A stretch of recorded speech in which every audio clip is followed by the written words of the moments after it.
ये कहानी शहर से कोसों दूर एक गांव की है, जहां बस कुछ आदिवासी ही रहते थे।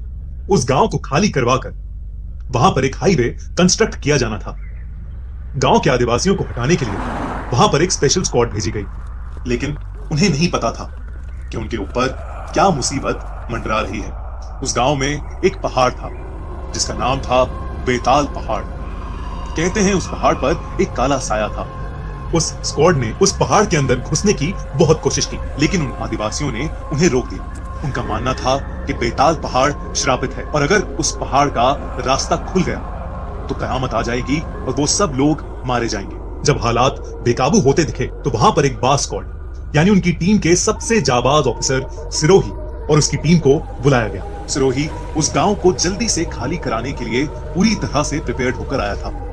एक रात सिरोही अपनी टीम को लेकर उस पहाड़ की तरफ निकल गया और उसने पहाड़ के अंदर जाने वाली गुफा का दरवाजा तोड़ दिया। शायद यही उसकी सबसे बड़ी भूल थी। उसने देखा कि अंदर चारों तरफ बस लाशें ही लाशें पड़ी थीं। तभी एक डेड बॉडी का हाथ उसकी तरफ बढ़ा, जिसे देखकर सिरोही की तबीयत अचानक खराब हो गई और वो अपनी टीम को लेकर वहां से वापस चला गया। उसने अपनी टीम को कुछ नहीं बताया। उसे डर था कि उसकी टीम घबरा न जाए। लेकिन उस रात सिरोही को कुछ समझ नहीं आया कि उसके साथ क्या हुआ। अगले दिन उसके पास एक आदिवासी भागती भागती आई, जो उसके पास आते ही रोने लगी। वो बार बार बोल रही थी, उसकी फौज आ रही है, वो सबको मार देगी। उस औरत ने सिरोही से कहा कि उसने पूरे गांव का सत्यानाश कर दिया। वो पहाड़ बेताल देव का है और वो श्रापित है, एक ऐसा श्राप जो मिटाए नहीं मिटेगा। और सिरोही ने उसका दरवाजा खोलकर सबकी जान मुसीबत में डाल दी है। उसने बताया कि आज से 200 साल पहले इस गांव में एक बेताल नाम का ब्रिटिश आर्मी ऑफिसर रहता था, जो वहां के लोगों को बहुत मारता पीटता था। वो गांव के पहाड़ में गुफा के अंदर अपनी फौज के साथ रहा करता था। एक रात गांव वालों ने उससे परेशान होकर उसे और उसकी पूरी फौज को उसी गुफा में घुसकर मार डाला। लेकिन उस गांव में एक औरत थी जो काला जादू जानती थी, जिसने बेताल पर काला जादू करके उसमें और उसके सभी सोल्जर्स में जान भर दी। वो सब जिंदा तो थे, लेकिन बस एक जिंदा लाश बनकर रह गए थे। क्योंकि बेताल पूरी तरह से ठीक नहीं हो पाया तो उसने उस औरत की ही जान ले ली।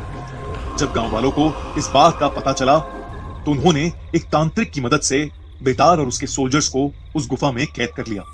उस तांत्रिक ने उन सब गांव वालों से कहा कि बेताल अब एक देवता बन चुका है, जिसे कभी मारा नहीं जा सकता। वो एक दिन वापस जरूर आएगा। उस तांत्रिक के कहने पर उन गांव वालों ने उसकी एक मूर्ति बनवाई और उसकी पूजा करने लगे। वो उसकी मूर्ति को खून पिलाने लगे, जिससे बेताल देव उस गुफा के अंदर हमेशा हमेशा के लिए बस जाए और कभी बाहर ना आए। उन्होंने उस गुफा के बाहर एक बड़ा सा दरवाजा लगाया, जिसे उन्होंने आज तक नहीं खोला था। सिरोही ये सब सुनकर बेहद घबरा गया। उसे समझ आ गया कि पिछली रात उसके साथ क्या हुआ था और उसने वो दरवाजा खोलकर कितनी बड़ी भूल कर दी है। सिरोही ने फैसला किया कि वो खुद उस गुफा में जाकर बेताल देव से लड़ेगा और उसे खत्म करेगा। सिरोही और उसकी टीम पूरी तैयारी के साथ रात में गुफा की तरफ निकल पड़े। जब सिरोही उस गुफा के अंदर घुसा तो उसे कुछ दिखाई नहीं दिया, लेकिन वहां एक अजीब सी बू थी। जैसे जैसे सिरोही आगे बढ़ा, उसे एक रोशनी दिखी। वो उस रोशनी की तरफ जाने लगा। वहां उसे बेताल देव की एक बड़ी सी मूर्ति दिखी, जो बेहद डरावनी थी। उसी मूर्ति के सामने सिरोही की तरफ पीट करके एक आदमी सड़ी हुई लाल यूनिफॉर्म में बैठा हुआ था।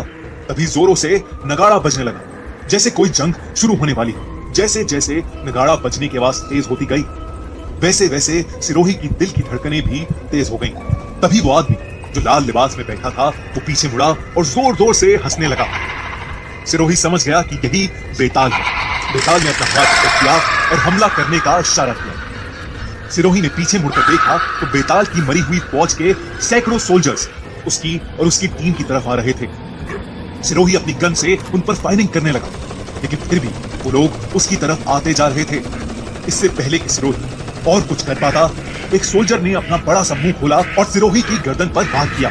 तभी सिरोही जोर से चिल्लाया और उसकी नींद खुल गई।